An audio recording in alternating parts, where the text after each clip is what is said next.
South Africa, finally, walk out of Dublin with a win. And not just any win, a win built with power, discipline, chaos, and controversy. And one man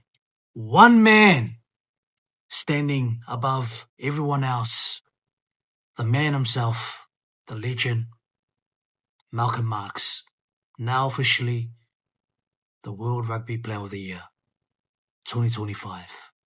And today, we're breaking down the hard truth behind the Springbok 24-13 victory over Ireland. No bias, no excuses, just facts. So let's get started. Talo for lover rugby fans, welcome back to the channel. Now let's dive into what was one of the wildest test matches of the year. South Africa versus Ireland at the Aviva Stadium in Dublin, a match full of drama, high tackle, controversy, yellow cards everywhere, huge momentum swings, and a Springbok team that proved once again why they are currently clear of the rest of World Rugby. Now, this wasn't a perfect Springbok performance, but they left points out there. They didn't always finish their chances, and yet they still won. And that tells you everything about where this team is in 2025. Now, winning in Dublin is massive. Congratulations to South Africa. I mean, it's a massive win. The Springbok hadn't beaten Ireland, for 13 years, correct me if I'm wrong. And Ireland had become their biggest hurdle in the Northern Hemisphere. And this win wasn't about running up the score. It was about breaking a barrier, about standing up in a hostile stadium and delivering when it mattered. And South Africa were dominant physically. I thought they were dominant tactically and dominant mentally, and they controlled almost every minute of this game. And Dublin, that means something. The scoreline says 24-13, but honestly, it felt like South Africa were in control the entire time. They didn't score enough points when Ireland went down to 13 men, and that's something they'll be frustrated about. But even with those missed opportunities, I thought the Boks showed maturity. Every time Ireland fought back, I thought South Africa just reset, and they played with patience and used their forwards to take control again. And this is what separates them from the rest. Even when they aren't perfect, they still find ways to win. Now, let's be fair here. I mean, this game was chaotic, and honestly, the cards ruined it as a spectacle. Ireland ended the first half with 3 yellow cards and a red earlier to James Ryan. At one point, they were down to 12 men, and some of those cards were on Ireland. Poor discipline.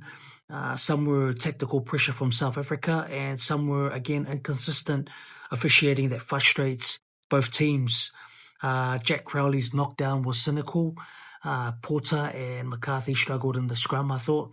Prendergast went to repeated infringements. It was a tough day for Andy Farrell and his players.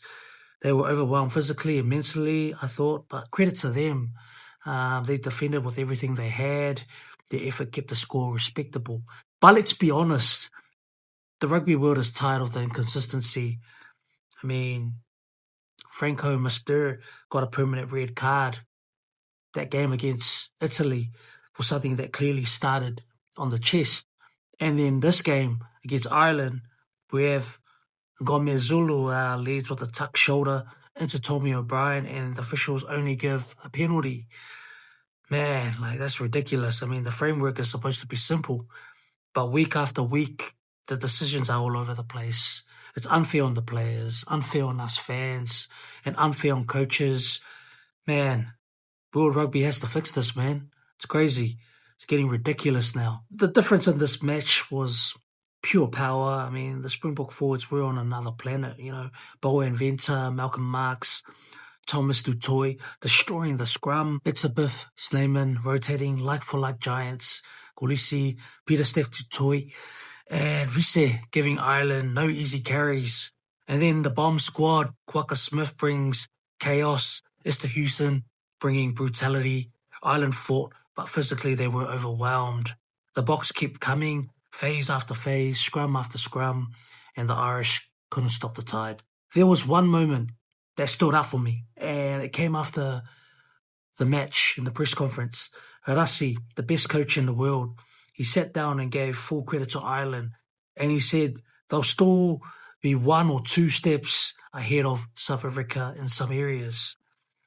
Like, coming from the best coach in the world, I mean, that is pure humility, pure leadership, pure respect, no arrogance, no chest beating. But I thought his reactions to the game, I thought it was one of those weird games. I think Rassie would be disappointed in some areas, but he's happy that he's got the win. Honestly, like, to me, that kind of honesty is one of the reasons the Springbok keep improving. They win, but they stay grounded. They know where to grow. They know where they slipped. The culture is why they are number one and staying there. I just want to take this moment to now celebrate the man of the moment, Malcolm Marx, man of the match in Dublin, and now officially World Rugby Player of the Year. I mean, what a journey he has had in 2025. Sorry, getting all teary now. I mean, returning from injury last season, people wondered if he would ever get back to his peak, and now he's better than ever. Just watching this guy, he's a wrecking ball. He's dominant at the breakdown, unstoppable in contact, reliable at set piece, massive work rate, leadership without shouting. There is no hooker in world rugby close to him right now. This award fully deserved, and his performance against Ireland was a masterpiece. I know a lot of you South African fans, I gutted that Ox Niche should have got that award, but hey, I guess World Rugby made the right decision to hand it over to Malcolm Marx because, he's played a massive role in this Springbok team. But congratulations to Malcolm Marx, South African legend. So what's next for our mighty Springbok? Well, the Springbok are now move on to their final match of the season, Wales. After beating France and Italy in Turin and now Ireland and Dublin, the Boks will want to finish this tour on a high. Wales will fight, but the Boks will go into that match full of confidence and looking to sign off 2025 with a bang, and also as the undisputed number one team in World Rugby. My overall thoughts, to be honest, in the end, this was a massive win for South Africa. I mean, it wasn't perfect. It was not clinical, but powerful, emotional, and historic. South Africa broke the Dublin curse. Ireland fought hard, but were overwhelmed, and Malcolm Marx stood above them all as the best player in the world. The Springbok deserve every bit of credit. They deserve that win. They earned it as well. And now they move on to Wales to finish the job and to finish strong in the Northern Tour in 2025. Don't forget to drop your thoughts in the comments below. Was this South Africa's most important win of the year? And what needs to change with rugby's card system? Because we've had enough. We're getting sick of it. It's getting boring now, the game. We just stop and start. And then you hear the review bunkers. Then you get yellow carded. And, it just ruins our beautiful game, eh? Honestly, it just ruins it. Crazy. And and what are your thoughts about this game? As a Bok fan, are you guys happy with that performance?